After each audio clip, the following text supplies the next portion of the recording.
Cartografías. Viajes por correspondencia. Con Laura Piñero. Arrancamos una nueva entrega de Cartografías que hoy vamos a dedicar a revivir el especial que hicimos con público desde el Ateneo de Madrid el pasado 23 de junio. Queremos compartir con ustedes, los oyentes, aquella tarde mágica donde Carles Francino, Seila Blanco, Eduardo Noriega, Elvira Lindo, Nerea Pérez de las Heras, Elena Rivera, Miguel Reyán, Joaquín Reyes, Pedro Duque, Valeria Castro y Raiden pusieron voz a las cartas de personajes históricos de diferentes épocas con temáticas como el amor, el humor, viajes, la inspiración artística o la guerra. Se convirtió en una gran celebración de la palabra escrita y del formato epistolar. También contamos cómo nació este proyecto y el camino recorrido hasta ahora. Y todo empezó con este piano de Seila Blanco y con Carles Francino.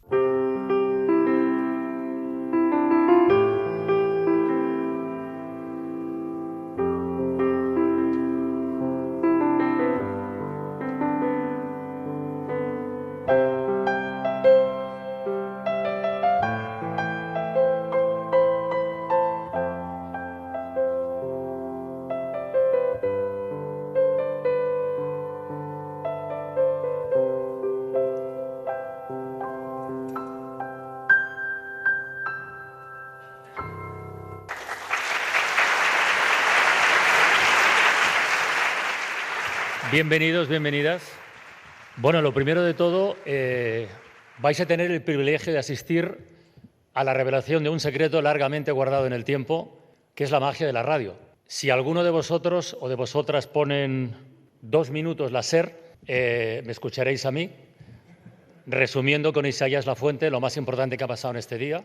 Y eso es ni más ni menos que lo que se conoce como la magia de la radio. O sea que sois testigos privilegiados y en primerísima fila. Pero hablando de magia y de radio, hay momentos donde como simple oyente te ocurren cosas que no tienen una explicación así muy lógica ni muy racional. Hace 3 veranos, escuchando yo la radio, escuchando La Ventana, escuché que con Laura Piñero empezaban a leer cartas y contaban historias a partir de cartas. Y pregunté, hostia, ¿cuánto hace, y os lo pregunto a vosotros y a vosotras, cuánto hace que no escribimos una carta a mano? ¿Cuánto hace que no esperamos con un cierto nerviosismo el recibir una misiva?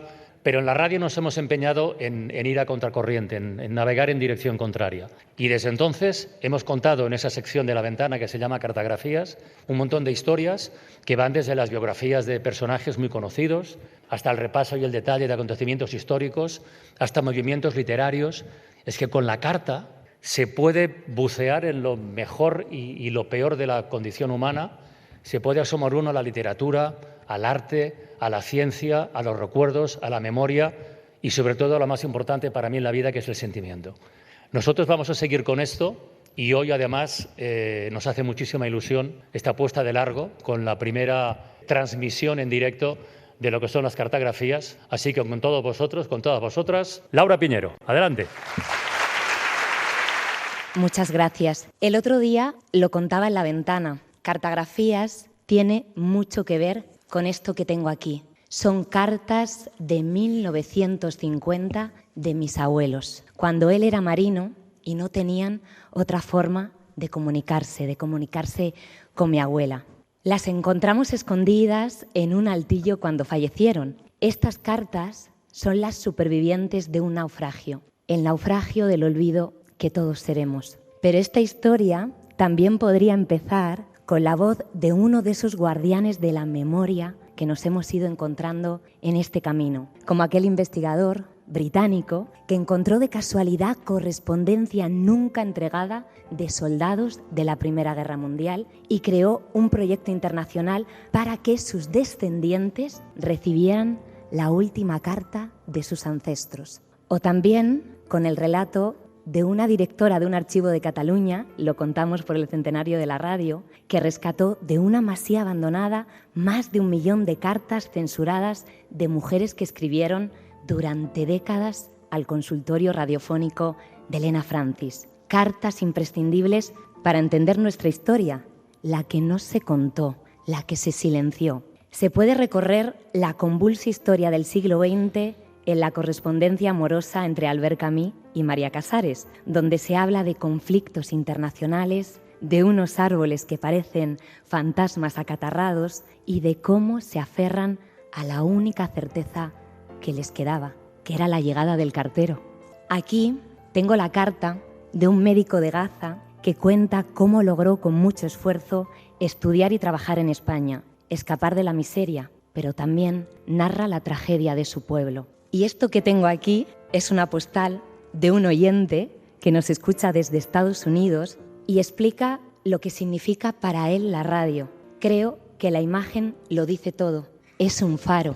De este tipo de historias se nutre Cartagrafías, porque cuando leemos pensamientos tan personales en voz alta, los ponemos en contexto, los ilustramos con recursos sonoros, es posible levantar con la imaginación los muros del pasado y que sus protagonistas regresen para contarnos en primera persona una historia.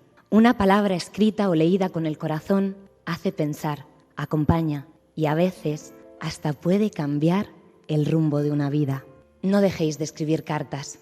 Aunque tengamos el teléfono móvil, el correo electrónico es un acto de resistencia en tiempos de mensajes fugaces. Y yo creo que tal vez sean lo que realmente preserve nuestra voz en el futuro. Permitirán a otros cartografiar el mundo. Y por cierto, ojalá nuestras cartas hablen de paz y de convivencia.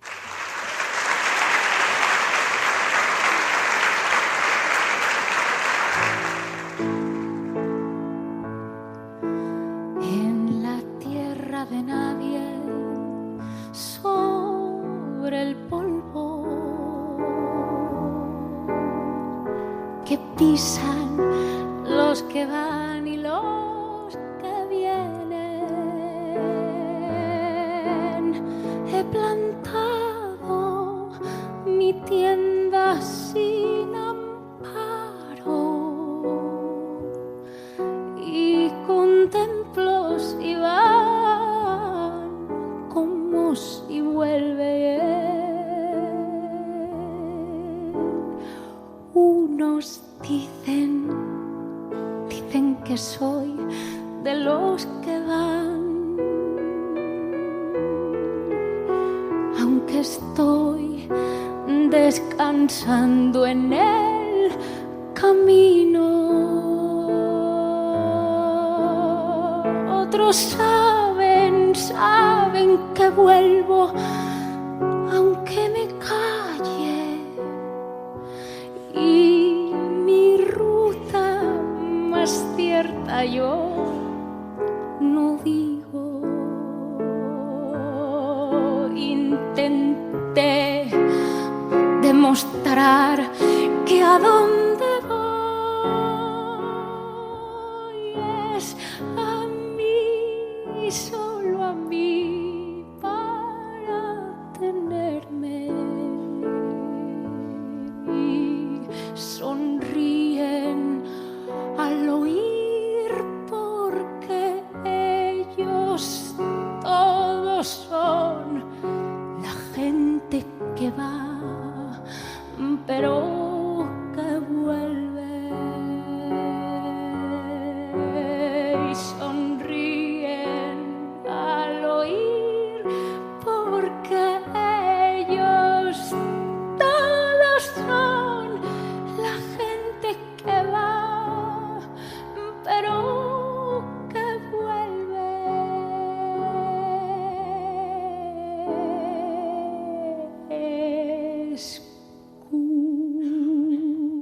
Escúchame una vez, ya no me importan los caminos de aquí que tanto valen, porque anduve una vez, ya me he parado.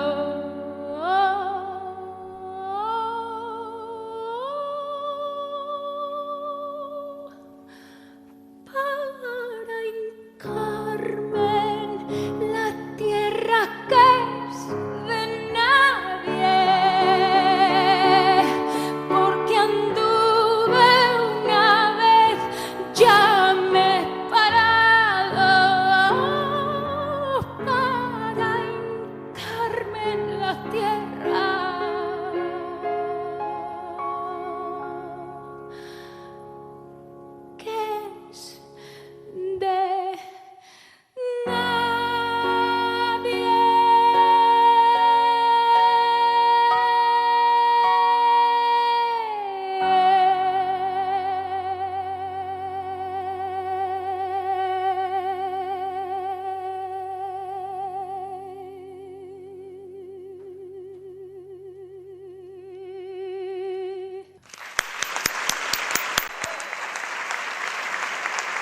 Sheila Blanco acaba de poner de esta manera tan hermosa voz y música a uno de los grandes poemas de Carmen Conde, En tierra de nadie. La escritora, primera mujer en entrar a la RAE, dejó un fondo epistolar de más de 30.000 cartas y destacan una serie de cartas muy especiales que envió a una escritora extranjera llamada Catherine Mansfield. Esta escritora había fallecido años atrás, pero quiso establecer con ella un diálogo imaginario en un ejercicio literario a caballo entre la prosa y la poesía. Cartagena, 17 de agosto de 1935.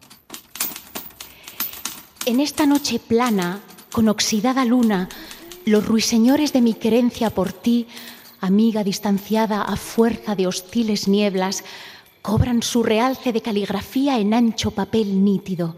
Ni una sola de tus cartas, querida, dejaste de trazar el acabado óleo de las cosas. Pocos son los escritores de cartas que se rinden al deseo de contar minuciosamente el mundo que les llena el tiempo. Yo he dejado la gran ciudad porque tengo lo que Gabriel Miró llamaba desnutrición sensitiva del Mediterráneo. Tengo una sencilla casa cuyo autor albergó nefastas pretensiones arquitecturales. Una sencilla casa con un patio y un aljibe y pozo, dos larguísimos depósitos que dentro de la tierra me guardan unas aguas tiernas que yo disfruto con delicia. El viento de levante lo puebla todo con coro ancho y ordenado. Se cimbrea asomando sus cabellos sobre mi casa, que duerme con su pico bajo el ala tibia de un verso hecho y dicho a la desesperada. Anoche dejé la carta y me fui al corredor de los sueños. No te encontré, y sí unos misterios a los que extraigo aceites de poemas. Sigo contigo, la más perfecta corresponsal que tuve, porque hay círculos sobre mi cabeza a los que únicamente contigo hallaría explicación. No son los míos personajes de novela encadenados a un ritmo y razón, sino gentes del aire y de la tierra, pasajeros de mis ojos en breve jornada. Yo sueño la novela, pero escrita de un tirón, sin abrazarme a dialogar con forasteros del trabajo. ¿Cuándo tuviste la primera revelación lírica? Primero sé que fuiste música, pintora en potencia siempre. Luego escribiste. Yo no tuve antecedentes ni familiares ni artísticos, una extraordinaria y atormentante imaginación durante la infancia y después de un corto viaje, decisivo para mi vida, antes de los 13 años, ya tenía un buen puñado de versos que se dolían de ausencia. Sí, hay que volver a ti. Los vivos tienen demasiados seres que les dirijan sus corazones. Los que están como tú atienden mejor. Déjame, o mejor, resígnate a recibirme este anochecido retumbado por trenes y aviones. Mi campo, pintura cada tarde más finamente trazada, ya se anudó con sombras en forma de árboles y de voces. Yo quisiera que el silencio anduviera por mis venas de puntillas, como va el campo bajo las ruedas de estos carros pesados llenos de frutos y de flores. Por la alameda sombría de pájaros largos en que tú esperas, iremos un día llevando en los hombros collares de astros. Y entonces me darás tu respuesta a mis cartas, Catherine, Carmen.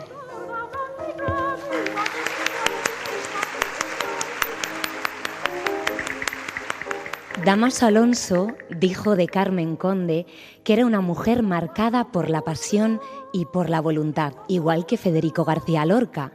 Se conocieron fugazmente en un camerino en el estreno de Bodas de Sangre.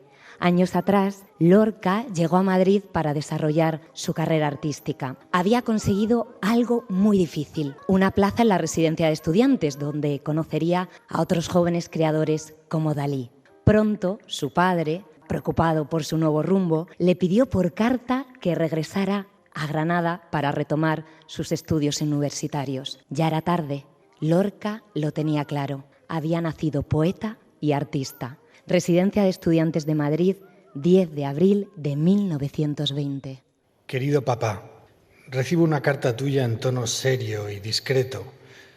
Y en tono serio y discreto te contesto yo también. Mucho más gana de veros tengo que vosotros, porque ahí estáis todos juntos y yo aquí solo. Pero cuando las circunstancias y la vocación lo imponen, no queda más remedio que resignarse. Yo no puedo resistir este mete y saca de ya voy, ya vengo, porque me perjudica extraordinariamente. Y yo tengo que adoptar una actitud fuerte de trabajo y mano izquierda en estos momentos de tantísimo interés para mí. Yo sé perfectamente lo que tú piensas, desgraciadamente, pero yo te digo y te prometo solemnemente, por lo muchísimo que te quiero, que cuando un hombre se coloca en su camino, ni lobos ni perros deben hacer que vuelva atrás. Y yo, afortunadamente para mí, tengo una lanza como la de Don Quijote. En mi camino estoy, papá. No me hagas volver la vista atrás. Yo sé que vosotros me queréis mucho, que quisierais tenerme a vuestro lado, pero esto es cosa que imponen las circunstancias. ¿Qué hago yo ahora en Granada? Escuchar muchas tonterías, muchas discusiones, muchas envidias y muchas canalladas. Aparte, yo estoy preparando mis libros y voy muy despacio, porque me ando con pies de plomo para dar a luz un libro sensacional. Aquí escribo, trabajo, leo, estudio. Este ambiente es maravilloso. Las gentes, que son muchas, vienen a visitarme aquí. No salgo nada más que para ir a casa de Martínez Sierra y a la redacción de España con un grupo de intelectuales fuertes y jóvenes. Pero lo más principal para no poder marcharme no son mis libros, que ya tiene peso, sino que estoy en una casa de estudiantes, que no es ninguna fonda. Aquí cuesta entrar muchísimo trabajo. Es una incorrección a esta casa y una grosería imperdonable decirles de pronto en medio del curso: «¡Ea, me voy! ¡Queden ustedes con Dios!». Dirán que soy una veleta. Te suplico de todo corazón que me dejes aquí hasta fin de curso. Y entonces me marcharé con mis libros publicados y la conciencia tranquila de haber roto unas espadas luchando contra los filisteos para defender y amparar al arte puro, al arte verdadero. A mí ya no me podéis cambiar. Yo he nacido poeta y artista como el que nace cojo, como el que nace ciego, como el que nace guapo. Dejadme las alas en su sitio, que yo os respondo que volaré bien. Así es, papá, que no insistas en que me vaya, porque semejante idea me llena de angustia. Yo he dado, creo, mis razones. ¿Son razones o no? Pero si es que os soy gravoso, decídmelo, que yo sabré responder como un hombre. Cuesta muy poco ganar dinero teniendo buena cabeza. La vida y el mundo hay que verla con ojos claros y llenos de optimismo. Y yo, papá, soy optimista y tengo mucha alegría. Por último, te suplico de todo corazón que leas bien la carta y recapacites. Piensa además que yo no soy un objeto que te pertenece y que amas mucho. Piensa que tengo vida propia y que este ir y venir me perjudica. Hay que ser audaces y valientes. Lo mediocre y el término medio es fatal. No consultes estas cosas con amigos abogados, médicos, veterinarios, gentecilla mediocre y antipática, sino con mamá y con los niños. Creo que tengo razón. Sabes que te quiere de corazón tu hijo Federico.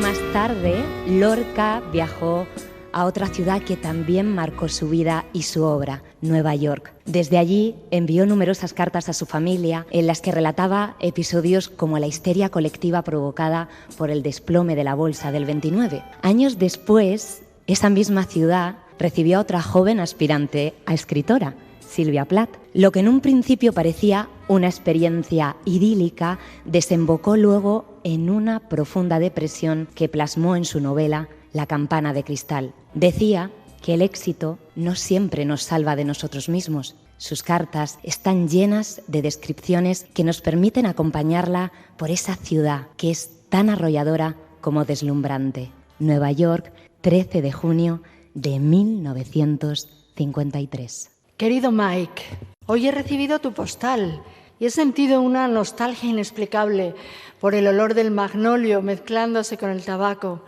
y te he imaginado atacando a bateadores sin dejarles respirar a derecha y a izquierda y poniéndote moreno, del color del bronce al mismo tiempo. Me ha gustado mucho saber de ti, porque es casi tan bueno como tener una conversación con un amigo muy especial.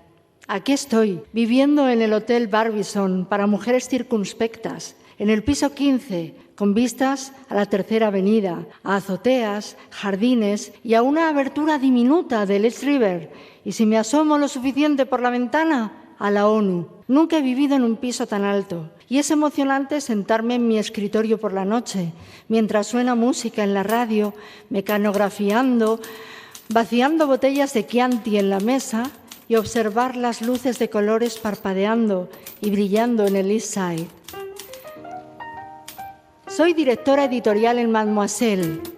Paso el tiempo en la oficina de la brillante directora Cyril Abels, quien, estoy convencida, conoce a todos los escritores, editores y poetas del mundo. A través de ella he conocido a mucha gente intrigante. Mecanografío, notas de rechazo, leo manuscritos fascinantes y escribo comentarios sobre ellos. Hago recados, escucho generalmente conversaciones de Abels al teléfono con gente importante y estoy aprendiendo innumerables cosas sobre lo que es el trabajo en una revista y sobre las personas. Esta semana, las editoras invitadas tuvimos nuestra cena y baile y fiesta en la azotea del San Regis, con vistas a la ciudad y al atardecer. Manteles, sillas, un techo de nubes, todo coloreado de rosas. El mundo inundado de un brillo rosado y música constante de dos bandas que se alternaban, una tirándose en el suelo y la otra tocando la misma canción para que no se notase el cambio. Y al otro lado de la cristalera, todas las luces de la ciudad. Ojalá hubieses podido estar aquí. Me hicieron una foto con un cóctel en la mano de lo más atípico y cosmopolita, como Mademoiselle. Hace 2 noches, las 20 editoras invitadas teníamos asientos de orquesta para el New York City Center Ballet. Después de aquello, y por pura casualidad, me encontré con un amigo en el vestíbulo. Caminamos por toda la Tercera Avenida, donde hay ocultas muchísimas tiendas de antigüedades estrambóticas, además de cientos de bares. Entramos en uno alemán, donde las mesas tenían gruesas marcas en la madera y un acordeonista, un pianista y un violinista estaban tocando y todo el mundo estaba cantando. Después nos fuimos a un bar con manteles de cuadros rojos, observamos a la gente, hablamos de la filosofía de la vida. Todo de lo más extraño y más místico.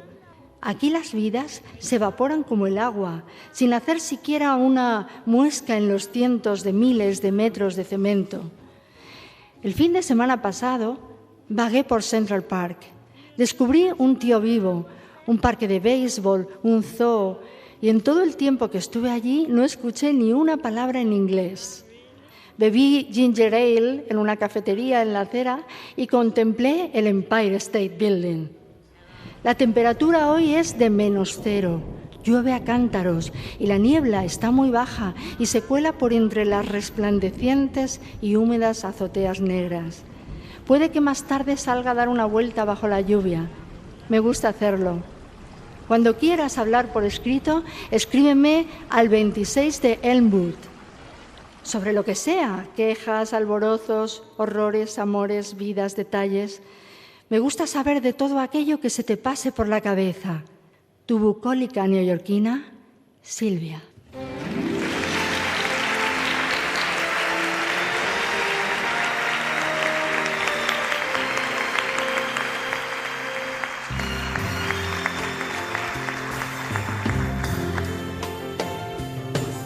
I know I said that I was leaving, but I just... En enero de 1939, la mexicana Frida Kahlo emprendió este viaje en barco a la inversa, desde América a Europa, en un barco que estuvo a punto de naufragar por una tormenta en alta mar. Había sido invitada para exponer su obra en París, pero al llegar no había nada organizado y Frida tuvo que organizarse por su cuenta. El invierno, el estrés o la indiferencia de los intelectuales franceses afectaron a su salud y a su estado de ánimo. Y en medio del caos se refugió en las cartas y en su amante, el fotógrafo Nick Murray. París, 16 de febrero de 1939. Mi adorado Nick, mi niño. Te escribo desde mi cama en el American Hospital.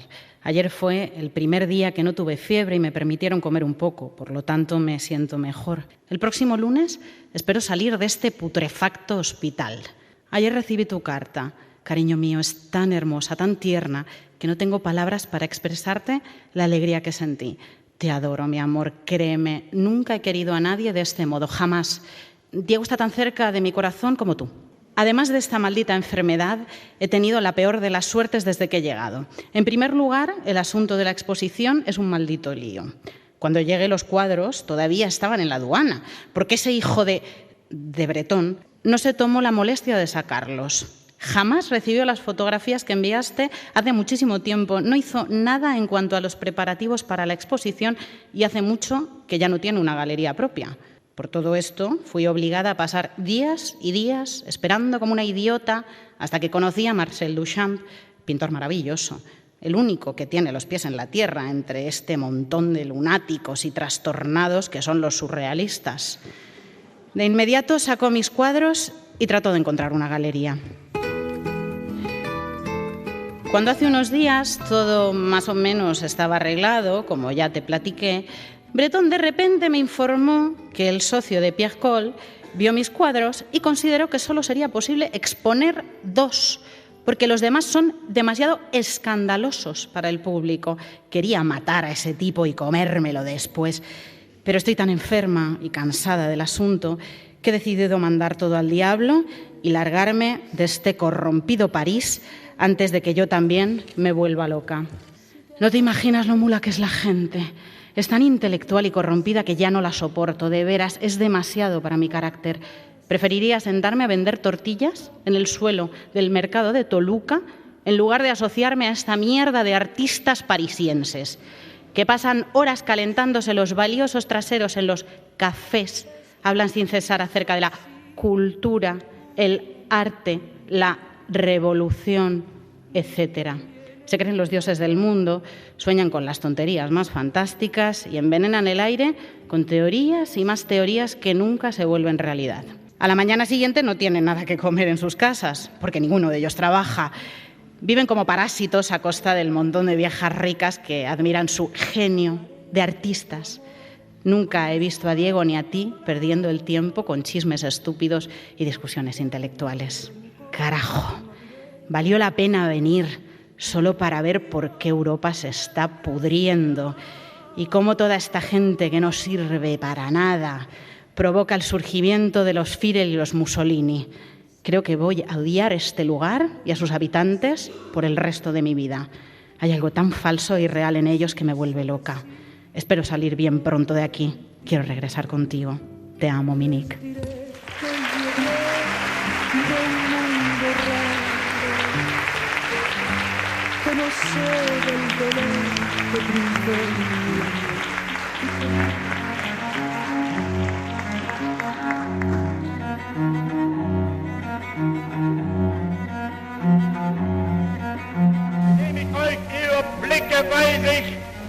Mein Lebenskampf ist nicht umsonst gekämpft. Also wir zeigen, was er vor sich hertragen und wir werden in unseren Zeichen. Unos meses después de esta carta de Frida, en septiembre de 1939, estalló la Segunda Guerra Mundial. Podríamos leer cualquier carta escrita durante una contienda sin necesidad de fecharla y reconocer cómo el ser humano repite una y otra vez los mismos errores. Están llenas de dolor, de miedo, pero también de supervivencia, de valentía, de gestos que salvan vidas, como las de Florence Nightingale, la enfermera británica que convenció a las autoridades de su país para viajar a la guerra de Crimea y atender a los heridos. Allí se abrió paso en un mundo de hombres y sentó las bases de la enfermería moderna. Se la conocía como la dama de la lámpara, porque de madrugada recorría los barracones con una luz que llenaba de esperanza. Crimea, 14 de noviembre de 1854. Estimado señor, quien pueda resolver tan a la ligera una cuestión tan importante como esta, claramente no valora el tiempo. Y yo, por mi parte, no tengo ninguno, como podrá imaginar fácilmente cuando le cuente que el pasado jueves había 1.700 enfermos y heridos en este hospital, entre ellos 120 con cólera y otros 650 heridos graves, cuando recibí un aviso de que debíamos prepararnos para recibir a 570 heridos más, provenientes del terrible combate en Balaclava. Oh, señores de Inglaterra, cómodamente sentados en sus casas, no tienen idea, por mucho que lean en los periódicos, del horror y la miseria que supone operar en un hospital militar, entre hombres moribundos y agotados. Un hospital de Londres es un jardín en flor comparado con esto. Entre los casos de disentería muere 1 de cada 2. Después llega el día de las operaciones. No tengo duda de que la providencia tiene sus designios y que quizá el infierno sea la antesala del cielo. Pero si esto no es el infierno, entonces el infierno no existe. Nosotras vivimos en una torre del cuartel y esta última oleada de heridos ha sido instalada entre nosotras, entre 2 pasillos con camas a ambos lados, dejando apenas espacio para que pase una sola persona. Y sin embargo, en medio de este horror indescriptible, literalmente estamos empapadas de sangre, hay algo que vale la pena. Y puedo decir con sinceridad, como dijo San Pedro, es bueno que estemos aquí, aunque dudo mucho que el propio San Pedro lo hubiera dicho si hubiera estado en nuestro lugar. La primera noche, al hacer mi ronda entre los recién llegados, no escuché ni una queja, ni un solo gemido. Reinaba una disciplina estricta y un silencio absoluto. Solo se oían los pasos del centinela. Escuché a un soldado decir: «Soñaba con mis seres queridos en casa». Y otro respondió: «Yo también pensaba en los míos». Estos pobres hombres soportan el dolor y la mutilación con un heroísmo conmovedor y mueren o son operados sin una sola queja. A veces nos vuelan el tejado o se rompen las ventanas y pasamos la noche literalmente bajo el agua. Luego vienen las operaciones. No hay tiempo de trasladarlos. Todo se hace directamente en las salas. No tenemos sitio para cadáveres. No queda ni una esponja, ni un trapo de lino, ni nada. Todo se ha usado para hacer cabestrillos. Muchos de estos hombres no se han lavado ni cambiado de ropa en 2 meses. Llegan literalmente infestados. Confío en que pronto logremos algo de limpieza. Pero no tenemos una palangana, ni jabón, ni siquiera una escoba. La mitad del cuartel está tan deteriorado que ni siquiera podemos usar agua. Estoy intentando conseguir un biombo para ocultar las amputaciones. Ver morir a un compañero durante una amputación deja huella. Al día siguiente, el impacto se nota y sus posibilidades de sobrevivir disminuyen. En cuerpos tan exhaustos, la mortalidad posoperatoria es aterradora. Tenemos erisipela, fiebre, gangrena. A pesar de todo, avanzamos en algunos aspectos. Ellos estaban realmente felices de vernos. No he salido aún de las salas del hospital, pero fuera se extiende la vista más hermosa del mundo. Hubo otro combate el día 8 y nos llegan más heridos. Y esto no es más que el principio. Aún esperamos el asalto.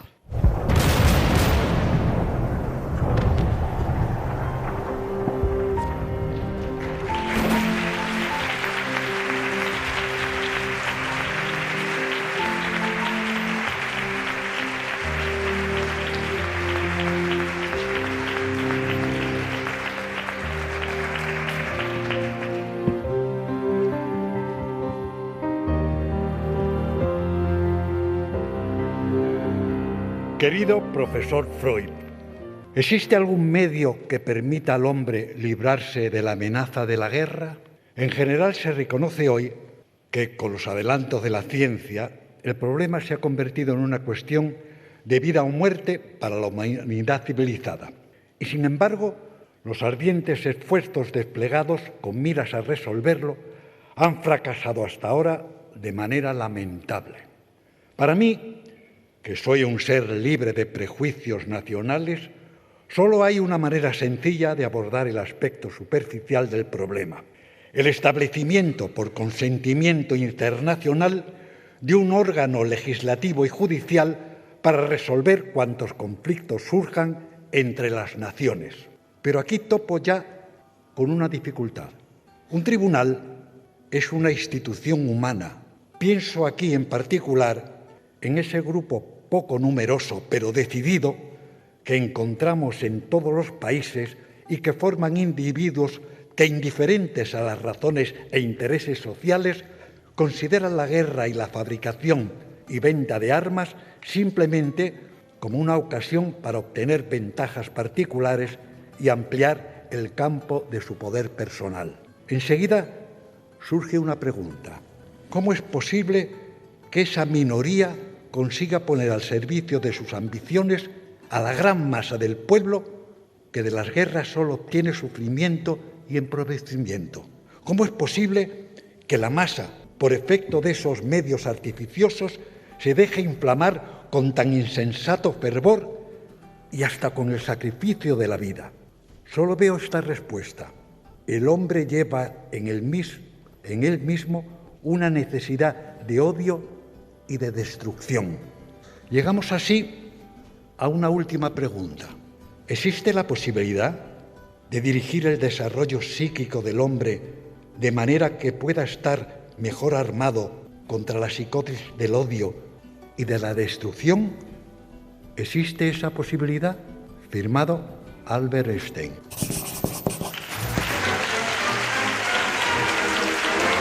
No merecería la confianza que se me ha depositado si no hiciera todo lo posible para mantener a nuestra querida Fridonia en paz.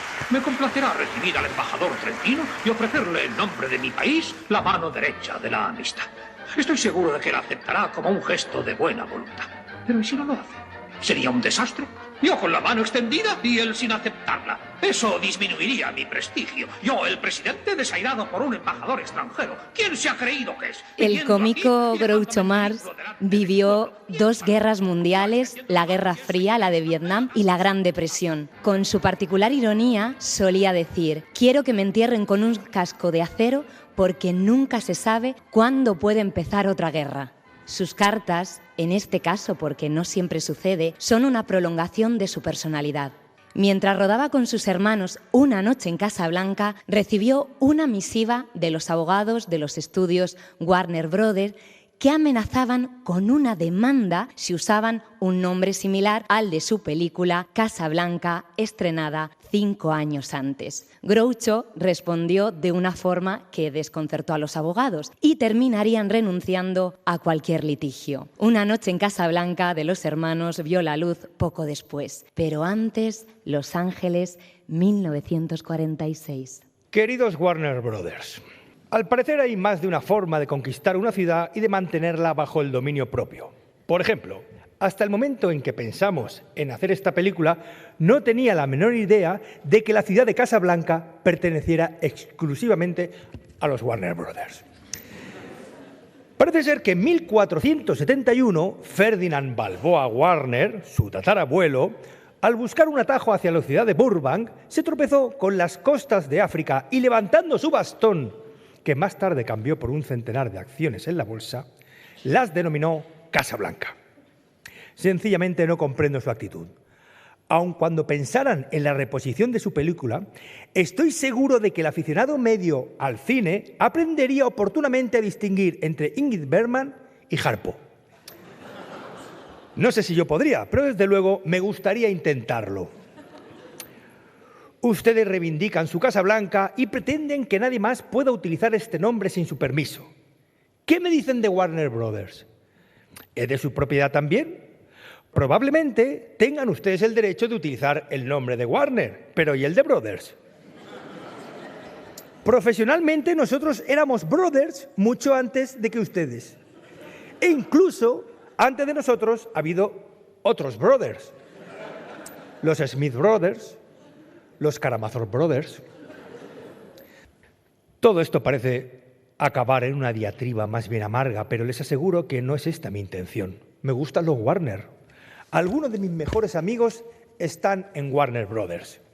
Es posible incluso que cometa una injusticia y que ustedes mismos no sepan nada en absoluto sobre la actitud de este pseudo Warner que nos escribe. No me sorprendería nada descubrir que los jefes del departamento jurídico desconocen esta absurda contienda, puesto que conozco a muchos de ellos y son unos tipos estupendos de pelo negro y rizado, traje cruzado y con un amor al prójimo que no tendría ni el más santo de todos los santos. Tengo la sospecha de que este intento de impedirnos la utilización del título es la brillante idea de algún picapleitos con hocico de hurón que esté haciendo un breve aprendizaje en su departamento jurídico. Conozco bien al tipo recién salido de la Facultad de Derecho, sediento de éxito y demasiado ambicioso para seguir las leyes de la promoción natural. Probablemente ese siniestro abogaducho habrá aguijoneado a sus representantes legales, muchos de los cuales son unos tipos estupendos, de pelo negro y rizado, traje cruzado, etc., para que traten de impedírnoslo. No se saldrá con la suya. Pelearemos con él hasta el Tribunal Supremo. Ningún aventurero legal con la cara tiznada va a causar animosidad entre los Warner y los Marx. Todos somos hermanos debajo de nuestro pellejo y seguiremos siendo amigos hasta que el último rollo de A Night in Casablanca esté metido en su bobina. Sinceramente, Groucho Marx.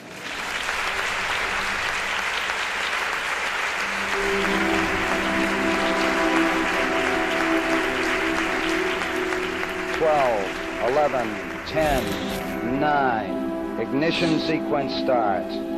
6, 5, 4, 3, 2, 1, 0.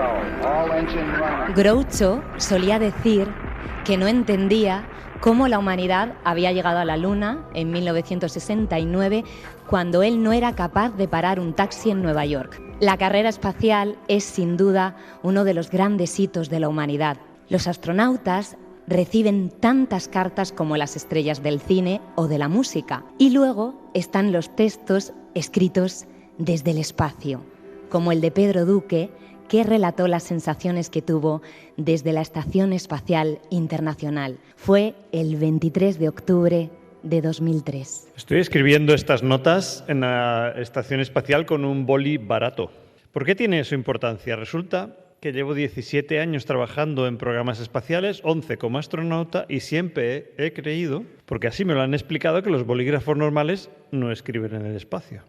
La tinta no cae, decían. Escribe un momento boca abajo con un boli y verás cómo tengo razón, decían. En mi primer vuelo, como todos los astronautas del sistema americano, yo llevé un boli muy caro, de esos que tienen el cartucho de tinta a presión. Sin embargo, el otro día estaba con mi instructor ruso y vi que estaba preparando los libros para el vuelo. Y estaba poniéndonos a todos un boli con un cordel para escribir una vez en órbita. Ante mi asombro me dijo que los rusos siempre han utilizado bolis normales en el espacio. Yo también metí uno nuestro, de propaganda, de la Agencia Europea del Espacio. No vaya a ser que los bolis rusos sean especiales. Y aquí estoy. No deja de funcionar y ni escupe ni nada. A veces prever demasiado las cosas impide hacer ensayos y por lo tanto las cosas terminan siendo muy complicadas. Pero no era eso el tema de este mensaje. Desde una altura de 215 kilómetros, ahora mismo a las 11:07 hora de Moscú, las nubes se ven preciosas, de una tridimensionalidad que no vi desde la otra altura de 550 kilómetros la vez anterior.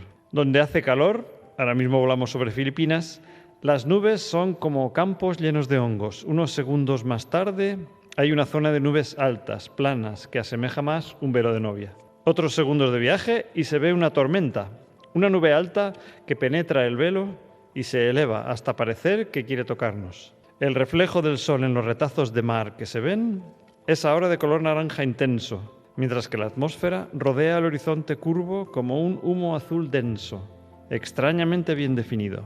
Su reborde es algo difuminado, pero casi más pareciera un líquido con una capa de su propio vapor encima. Ya se va a poner el sol. Son ahora las 12:10. En 2 minutos. Bajo nosotros la tierra ya es negra y duerme la gente. El sol, centrado en el arco azul de la atmósfera, está rodeado de negrura. Quedan 30 segundos. La atmósfera se colorea en su parte inferior de naranja y el sol se achata.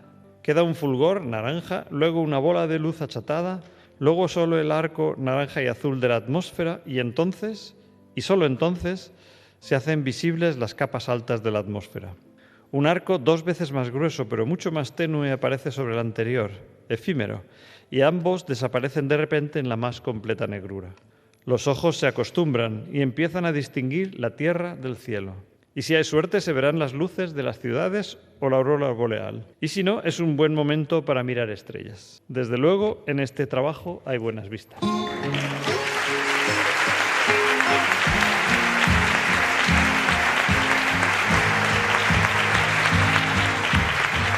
words are flowing out like endless rain into a paper cup. They slither wildly as they slip away across the universe. Pools of sorrow, waves. Esta canción de los Beatles fue retransmitida al espacio profundo en 2008 y habla de palabras que se deslizan por el universo.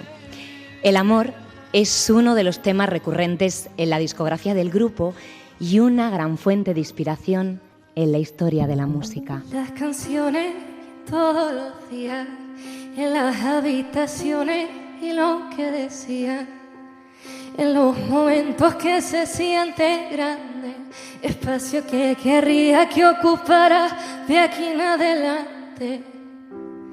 Y la compañía no es tan bonita como la que tú me darías. Y sé que puede ser que esto no te funcione, pero había que intentarlo por si no te opones. Y sobra decirte que siempre pienso en ti, que no me asusta esta forma de vivir, que me cansé de tenerme que resistir.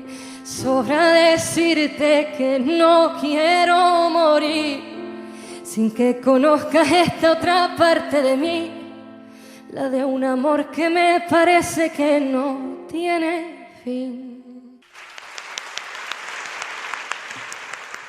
También es uno de los grandes temas de la correspondencia. A lo largo de 3 años, la filósofa y activista francesa Simone Weil mantuvo un intercambio epistolar con una de sus alumnas. En una de sus cartas habla de los riesgos de enamorarse. 17 de marzo de 1935.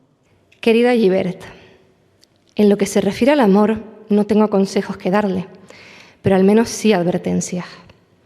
El amor es algo grave donde a menudo se corre el riesgo de comprometerse para siempre no solo la vida propia, sino también la de otro ser humano. Incluso se corre el riesgo siempre, a menos que uno de los dos se convierta al otro en su juguete. Pero en este último caso, que es muy frecuente, el amor es algo odioso.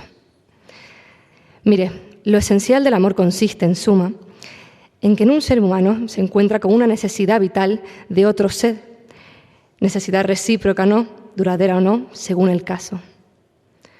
Por consiguiente, el problema es conciliar semejante necesidad con la libertad, y los hombres se han debatido con este problema desde tiempo inmemorial. Por eso la idea de buscar el amor para ver lo que es, para poner un poco de animación en una vida demasiado monótona, etc., me parece peligrosa y sobre todo demasiado pueril. Puedo decirle que cuando yo tenía su edad, y más tarde también, me vino la tentación de conocer el amor. La rechacé diciéndome que era preferible no arriesgarme a comprometer toda mi vida en una dirección imprevisible, antes de haber alcanzado un grado de madurez que me permitiría saber exactamente lo que le pido en general a la vida, lo que espero de ella. No le pongo esto como ejemplo. Cada vida se desarrolla según sus propias leyes, pero puedes encontrar en ello materia de reflexión. Añado que el amor me parece comportar un riesgo más espantoso aún que el de comprometer ciegamente la propia existencia. Es el riesgo de convertirse en árbitro de otra existencia humana en caso de que sea profundamente amado. Mi conclusión, que le doy solo a título de indicación, no es que haya que huir del amor, sino que no hay que buscarlo, y sobre todo cuando se es muy joven. Entonces, es preferible no encontrarlo. Tienes a tu alcance el reino ilimitado de los libros. Primero, trabaja. En la misma medida que seas capaz de un trabajo continuado, serás capaz de cualquier otra cosa. Después, forma tu espíritu. Tienes un carácter que te condena a sufrir mucho toda la vida. Tienes demasiado ardor y demasiada impetuosidad para poder adaptarte a la vida social de nuestra época. No eres la única. Pero sufrir no tiene importancia, ya que encontrarás también en ello grandes alegrías. Lo que importa es no equivocar el camino. Goza de la primavera, sáciate de aire y de sol, si es que hay, y lee cosas bonitas. Simón.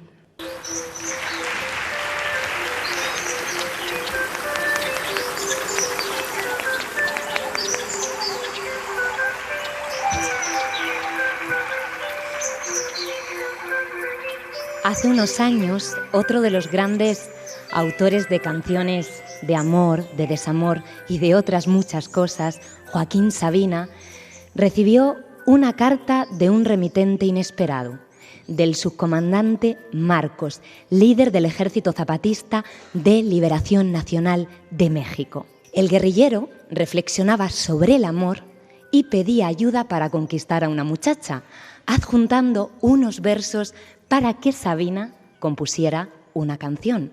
México, 18 de octubre de 1996. Don Sabina, yo sé que le parecerá extraño que le escriba, pero resulta que me duele la muela. Y según acabo de leer, usted camina ahora por estas tierras que, mientras no acaben por venderlas también, siguen siendo mexicanas.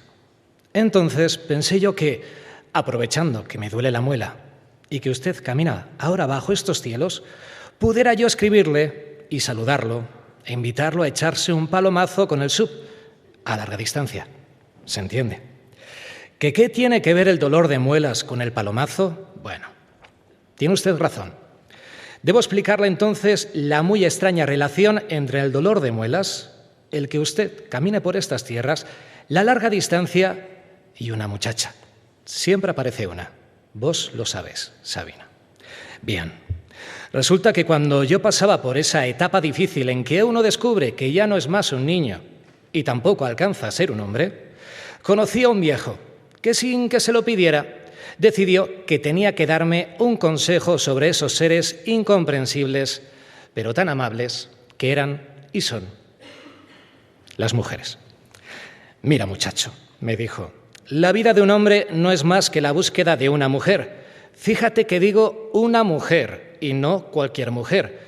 Yo ya estoy viejo y he descubierto una fórmula infalible para saber si la mujer que uno encontró es la una mujer que estaba uno buscando. El viejo carraspeó y me confió. Si tú le dices a una mujer que te duele una muela y ella, en lugar de mandarte al dentista o darte un analgésico, te abraza y te deja que recuestes la mejilla en sus pechos, entonces, muchacho, esa es la mujer que andabas buscando. Yo me quedé perplejo, pero como quiera tomé nota de la fórmula. Ni se me ocurrió que la fórmula estuviera mal, así que achaqué mis primeros fracasos a la falta de autenticidad en mi dolor de muelas. Ya de adolescente encontré a otro viejo que, cruel, me dijo: tu problema está en la cara, más bien en tu nariz. A los feos las muchachas no les hacen caso a menos que sean cantantes. ¿Cantantes? Claro, que el problema entonces era saber qué se necesitaba para ser cantante. Después, escuchando canciones, me di cuenta de que el problema era mayor, ya que una cosa era ser cantante y otra más difícil era ser cantautor o cantaautor. Entonces hice trampa, es decir, escribí algunos poemas y dejaba siempre pendiente la música. Resulta que hay ahora una muchacha que está demasiado lejos y entonces pensé que usted, don Sabina, podría echarme una mano y una tonadita. Busqué en el cofre del pirata y solo encontré un mohoso poema, que no es tan viejo y tal vez ni a poema llegue, que te puede servir si le das un poco de aliño. Es ideal para ponerle música y escalar con velocidad el hit parade internacional. Tú ya sabes que a nosotros, los artistas, no nos importa la fama. Bueno, no mucho. En este caso particular, a mí solo me interesa una muchacha que está demasiado lejos para que pueda yo musitar al oído ese poema y arrancarle así, vos lo sabes, Sabina, una sonrisa o una lágrima. El poema dice más o menos así: como si llegaran a buen puerto mis ansias, como si hubiera dónde hacerse fuerte, como si hubiera por fin destino para mis pasos, como si encontrara mi verdad primera, como traerse al hoy cada mañana, como un suspiro profundo, quedo, como un dolor de muelas aliviado, como lo imposible por fin hecho, como si alguien de veras me quisiera, como si al fin un buen poema me saliera, llegar a ti. En fin, ya se te ocurrirá algo. Como si llegara a buen puerto mis ansias, como si hubiera donde hacerse fuerte, como si hubiera por fin destino para mis pasos, como si encontrara mi verdad primera, como traérselo hoy cada mañana, como un suspiro profundo y quedo, como un dolor de muelas aliviado. Estimado señor Nadó, mientras haya un hombre de pie, mientras haya una mujer compasiva, el contagio se puede extender y la escena no está desolada. La esperanza es lo que nos queda en un mal momento. Me levantaré el domingo por la mañana y daré cuerda al reloj como contribución al orden y la firmeza. Los marineros tienen una gran expresión sobre el tiempo. Suelen decir, el tiempo es un gran fanfarrón. Supongo que lo mismo puede decirse de nuestra sociedad humana. Las cosas pueden parecer oscuras, pero aparece un resquicio entre las nubes y todo cambia a veces de pronto. Es bastante obvio que la raza humana ha hecho un lío de la vida en este planeta. Pero como pueblo, probablemente albergamos semillas de bondad que permanecen durante mucho tiempo esperando a brotar cuando las condiciones son las adecuadas. La curiosidad del hombre, su inventiva y su ingenio le han llevado a serios problemas. Solo podemos esperar que esos mismos rasgos le permitan arañar el camino para salir de ahí. Aférrese a su sombrero, aférrese a su esperanza y dé cuerda al reloj, porque mañana será otro día.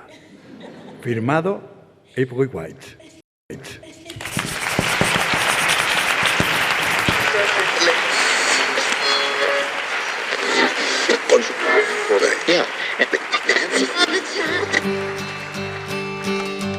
Come gather round, people, wherever you roam, and admit that the waters around you have grown, and accept it that soon you'll be drenched to the bone.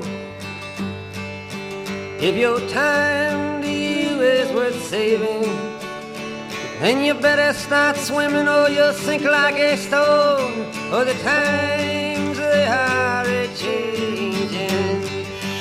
Fue en mayo de 1999 o quizá en junio, y aquel mismo día la Radio Pública Nacional me había hecho una entrevista a raíz de mi última novela.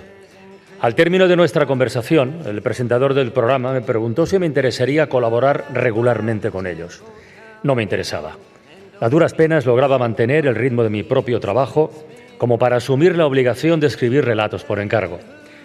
Pero por educación dije que lo pensaría. Fue Siri, mi mujer, quien le dio la vuelta a todo. Aquella noche, cuando le conté la curiosa proposición, me sugirió inmediatamente una alternativa que me hizo cambiar de opinión. En cuestión de segundos, el no se convirtió en un sí. Haz que la gente se siente y escriba sus propias historias. Podrían enviártelas y luego tú leerías las mejores por la radio. Si se anima suficiente gente, podría llegar a convertirse en un proyecto extraordinario. Así fue como nació el Proyecto Nacional de Relatos. Todos los oyentes estaban invitados a participar y yo, por mi parte, me comprometí a leer todas las historias que recibiese. He tenido que lidiar con muchas emociones, con muchos desconocidos acampados en el salón, con muchas voces que llegaban de muchas direcciones. En aquellas tardes, durante el espacio de 2 o 3 horas, me parecía como si toda la población de Estados Unidos hubiese entrado en mi casa. Pero no oía cantar a América, oía a América contar historias. He conocido nuevas revelaciones sobre el asesinato de Kennedy, he tenido que someterme a exégesis complejas y variopintas, me ha sido confiada información relacionada con demandas contra media docena de corporaciones y agencias gubernamentales. Una tras otra, Estas historias dejan una impresión indeleble en la memoria. Incluso después de haberlas leído todas, continúan grabadas de tal forma en nuestras mentes que uno las recuerda igual que ocurre con una parábola mordaz o un buen chiste.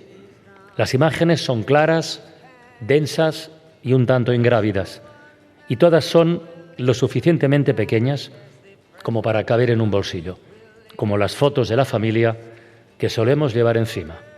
3 de octubre de 2000, Paul Auster.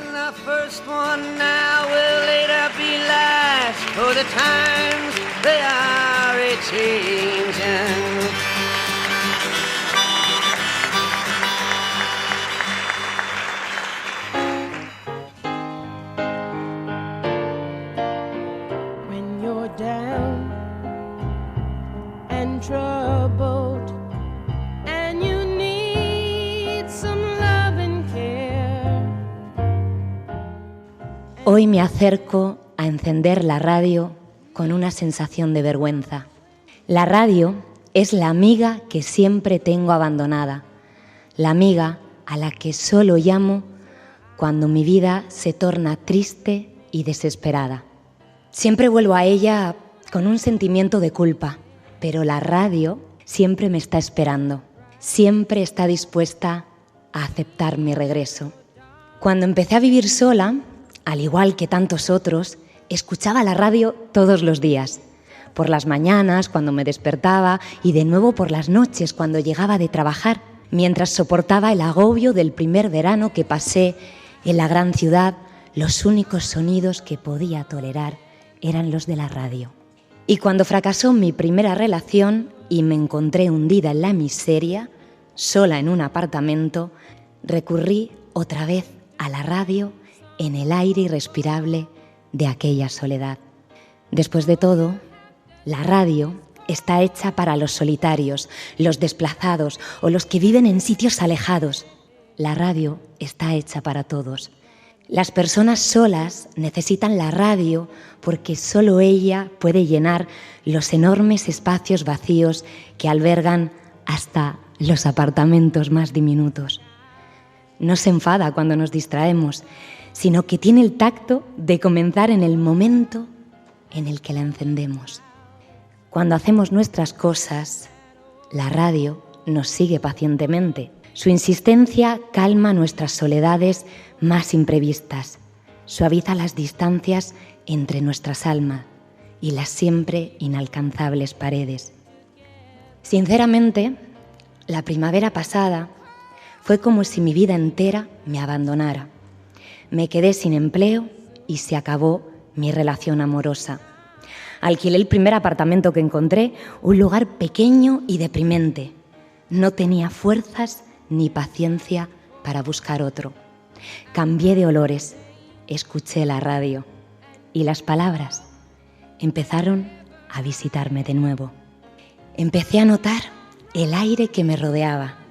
Aquel aire me conocía, tenía el calor de mi propia voz. Una vez a cubierto, me quedé quieta. Recogí aquellas palabras sencillas y luminosas del frío que atenazaba las tripas. Vinieron nadando hasta mí y se metieron solas en mi red. Paul Auster está leyendo una carta de una niña por la radio y nos pide que enviemos nuestras historias. La radio me está invitando a que vuelva a las habitaciones que llenará con su voz en la más tibia franela, que vuelva a la cálida luz de un tiempo a solas. He reconocido su invitación a escribir estas líneas. Esta es mi historia, que concluye con el punto culminante del presente. A veces puede llegar a ser una suerte que nos abandonen. Mientras nos recuperamos de la pérdida, podemos volver a ser nosotros mismos. Pues con una carta dedicada al poder de la radio que mandó una oyente al escritor Paul Auster y con la soledad de Valeria Castro, cerramos aquel especial en vivo de Cartografías desde el Ateneo de Madrid y con ella nos despedimos hasta el próximo programa. Hasta pronto. Como río sin cauce, como flor sin primavera, ¿cómo quieres que no canse la añoranza sin bandera. Tengo claro que no tengo nada que perder aquí.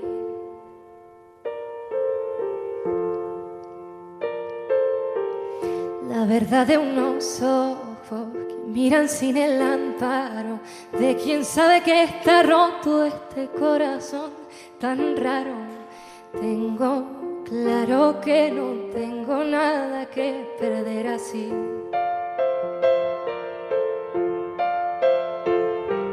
¿Cuánto me va a querer la soledad para no soltarme?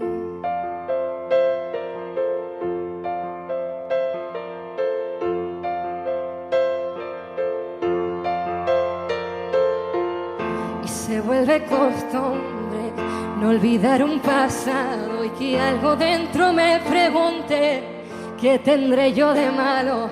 Tengo claro que hay heridas que pueden volver a abrir.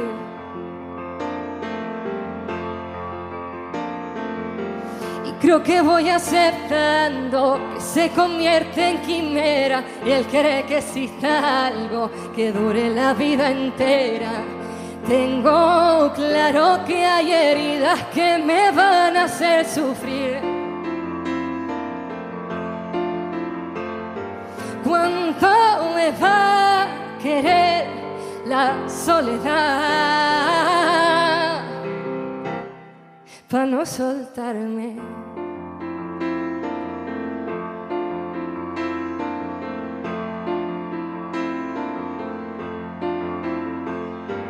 ¿Cuánto me va a querer la soledad para no soltarme?